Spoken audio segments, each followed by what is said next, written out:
इंसान तो क्या, जानवर भी सुख चाहते, और जानवर क्या, पशु पंछी सुख शांति चाहते, और इसलिए उनको जो समझ में आता है, अच्छा लगता है, उसकी तरफ दौड़ पड़ते।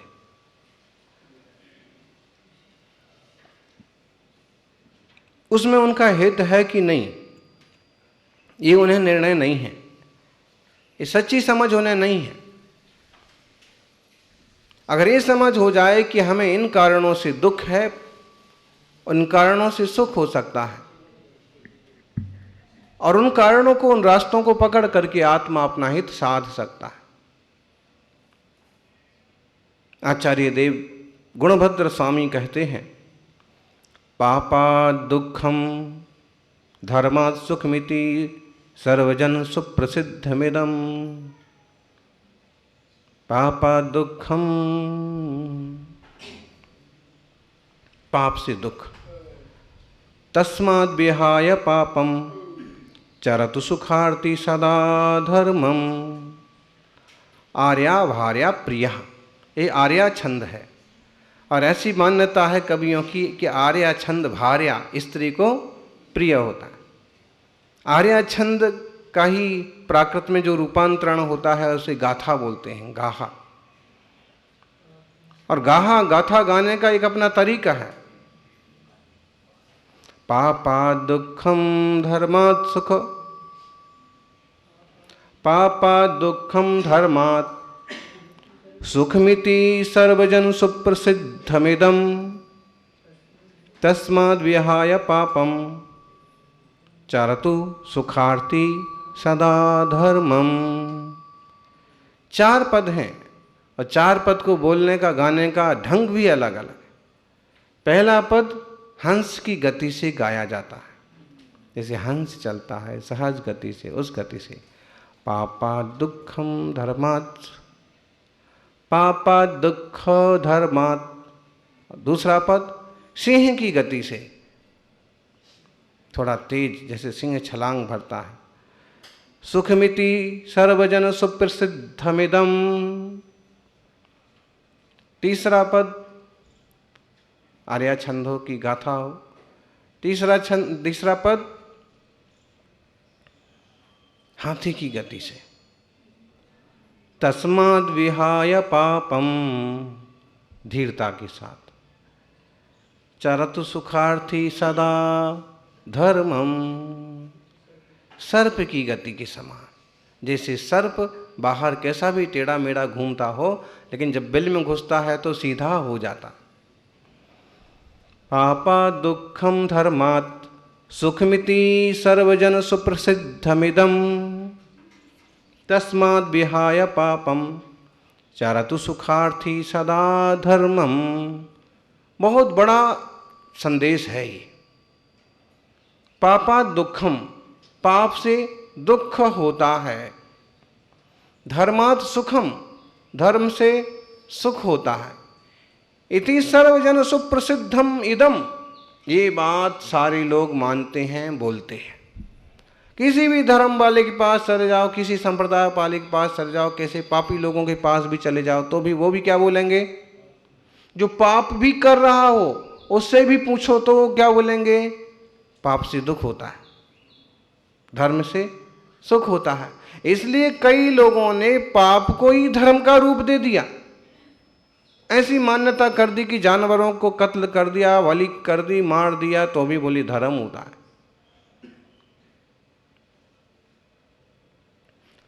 व्यभिचार का सेवन किया धर्म के नाम पर, तो बोले धर्म होता है। देवताओं के नाम पर शराब पी ली, तो बोले धर्म होता है। लेकिन है तो पापी। अगर कोई कहने लग जाए कि अग्नि ठंडी होती है, तो उसके कहने से अग्नि ठंडी तो नहीं हो जाएगी। कोई कहने लग जाए कि विष से नहीं मरते हैं, और विष पी जाए, नहीं मरेगा। जिस चीज का जो स्वभाव है उसका वो फल मिलता है, भोगना पड़ता है। सर्वजन सुप्रसिद्धमिदं, ये सब जनों में प्रसिद्ध है कि पाप से दुख होता है, धर्म से सुख होता है। इसलिए आचार्य देव कहते हैं तस्माद् विहाय पापम, इसलिए पापों को छोड़ करके, पाप को छोड़ करके चरतु सुखार्थी सदा धर्मम। जिसको सुख की इच्छा है, जो सुख चाहता है, उसे हमेशा धर्म का अनुसरण करना चाहिए। अरे इंसान तो समझ ही सकता है ना इस बात को।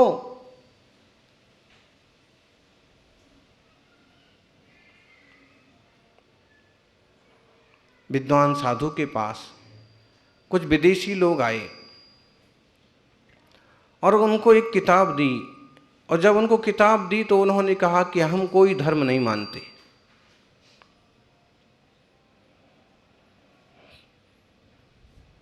साधु ने कहा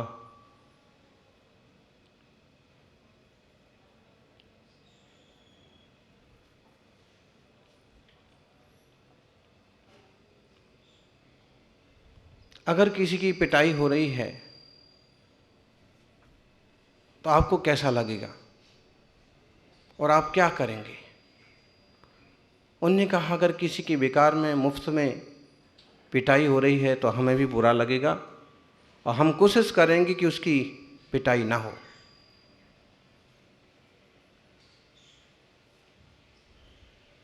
कोई तकलीफ में पड़ा है, उसको घाव हो रहा है, और आप जरा भी समझदार हैं तो आप क्या करेंगे? हम उसकी व्यवस्था करेंगे, उसकी दवाई करवाएंगे, बनेगा तो हॉस्पिटल लेके जाएंगे। साधु ने कहा कि इस तरह की जो वृत्ति है, इस तरह की जो भावना है, यही धर्म है। इसलिए जैन धर्म को वस्तुनिष्ठ विज्ञान कहा है, वस्तुनिष्ठ धर्म कहा है। यहां भगवान महावीर स्वामी की पूजा अपनी जगह है, देवशास्त्र गुरु की पूजा अपनी जगह है, तीर्थंकरों की पूजा अपनी जगह है, लेकिन उस पूजा को ही केवल धर्म नहीं कहा है। पूजा अपना एक व्यवहार धर्म है, और जिनने हमें वह मार्ग प्रदान किया है उनके प्रति समर्पण, श्रद्धा और विनम्रता का, कृतज्ञता का प्रतीक है। लेकिन वास्तव में धर्म तो जो वस्तु तत्व है, स्वस्वरूप का बोध है, आत्मरूप का बोध है, यह है आत्मानुभूति रूप दशा। अब दुनिया तो यहां तक पहुंच भी नहीं पाती। सत्य, अहिंसा, सदाचार तक ही यदि लोग पहुंच जाएं तो ये भी एक बहुत बड़ी उपलब्धि है। अहिंसा, सदाचार, शाकाहार की दुनिया को बहुत जरूरत है। आजकल तो इस देश में भी ऐसे किस्से हो रहे हैं कि एक ही परिवार में शाकाहार और मांसाहार के नाम पर हिस्से हो रहे हैं। मतलब अच्छे लोगों का भी खान पान बिगड़ता जा रहा, उन्हें व्यवहार धर्म की भी पकड़ और रुचि खत्म होती जा रही है। जो कुछ पैकेट बंद आया, जो कुछ आया, आने दो, खाने दो, हमने थोड़ी ना किया है। पाप ही तो है। जब तक व्यवहारिक प्रवृत्तियां नहीं सुधरती हैं तब तक उसका अंतरंग में प्रवेश कैसे हो सकता है? जिसकी बाह्य निर्मलता ही नहीं है, उसकी अंतरंग निर्मलता की क्या गारंटी है?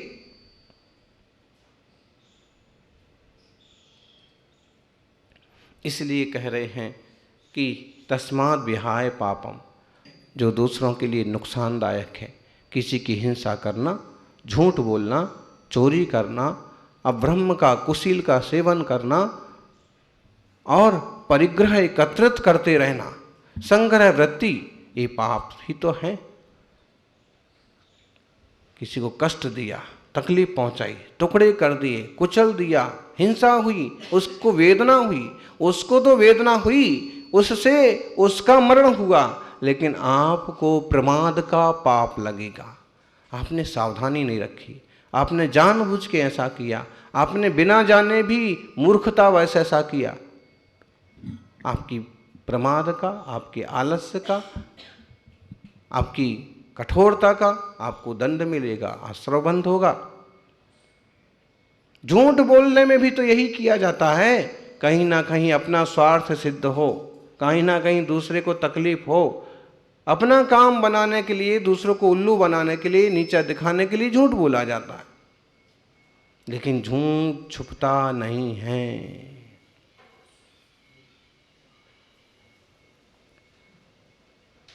सज्जनों, तस्मात् विहाय पापम, इसलिए पाप को छोड़ करके झूठ भी छोड़ो, सत्य बोलिए, और सत्य बोलिए ही मत, वस्तु स्वभाव को, सत स्वभाव को समझिए। जिसने सत स्वभाव को समझा है, वस्तु व्यवस्था को समझा है, वो झूठ शब्द का भी प्रयोग नहीं करेगा।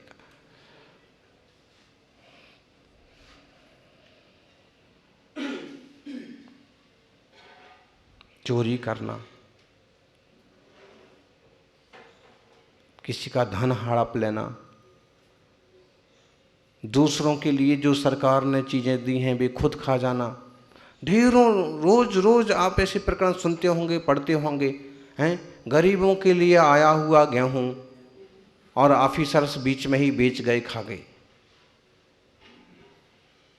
सामान्य जनता के लिए हो भेजा हुआ राशन और वहां के अधिकारी कर्मचारी ही बंदर बांट कर लिए।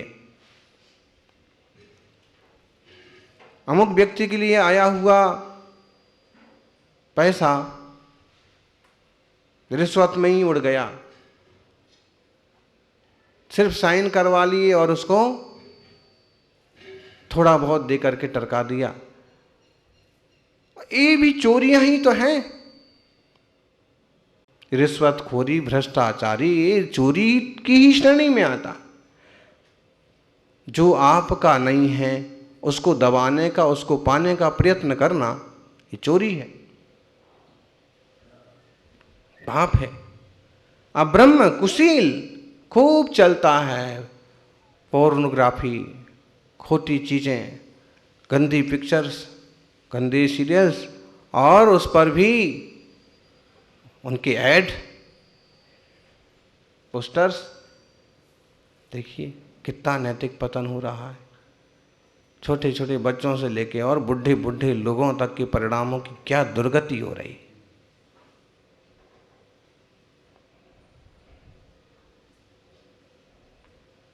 अभी मुंबई का ताजा किस्सा है ना, राज कुंद्रा का, बताइए। उसकी पत्नी उसको कहती है कि पहले इतना है घर में सब कुछ, तुम्हें ये कर्म करने की क्या जरूरत पड़ी थी। लेकिन आदमी की लालसा, और पैसा चाहिए, और पैसा चाहिए, तो कुछ भी करो, कुछ भी करके कमाओ। करेंगे क्या? ऐसे अनैतिक कर्म करके, अनैतिक कर्म करवा करके, नैतिक और सांस्कृतिक पतन करके भी लोग धनी बनना चाहते हैं, परिग्रही बनना चाहते हैं, जबकि एक कानी कौड़ी भी साथ में जाने वाली नहीं है, एक पैसा भी किसी के साथ जाता नहीं है। इंसान केवल सुख दुख करता रहता है, केवल विकल्प करता रहता है, केवल उठापटक करता रहता है, उसके हाथ कुछ नहीं आता। आज दुनिया का सबसे बड़ा आदमी कौन है? बोलो बोलो, सबसे बड़ा आदमी कौन है? लंबाई में बोलो तो आप,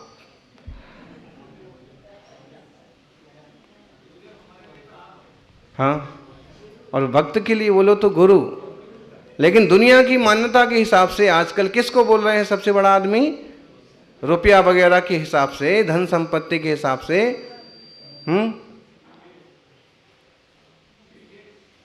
बिल गेट्स तो अभी तीसरे चौथे नंबर पर है। जेफ बेजोस जी, जो अभी अपने ही रॉकेट से और गया था 106 किलोमीटर तक, तो कर क्या लिया? लेकिन बताइए उपलब्धि क्या है? मान लीजिए इसी रॉकेट में एक विस्फोट हो जाता, नहीं हुआ, अच्छी बात है, आदमी है, जिंदा रहे, अपने को क्या तकलीफ है।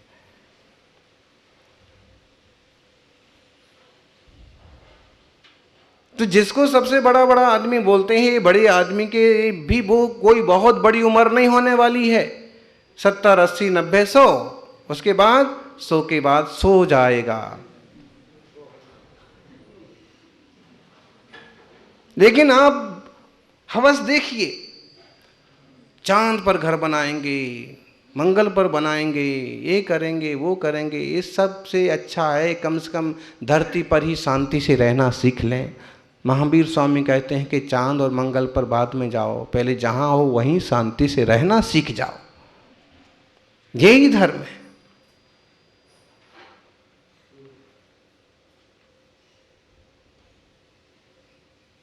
परिग्रह, ये चाहिए ये चाहिए, कितना चाहिए।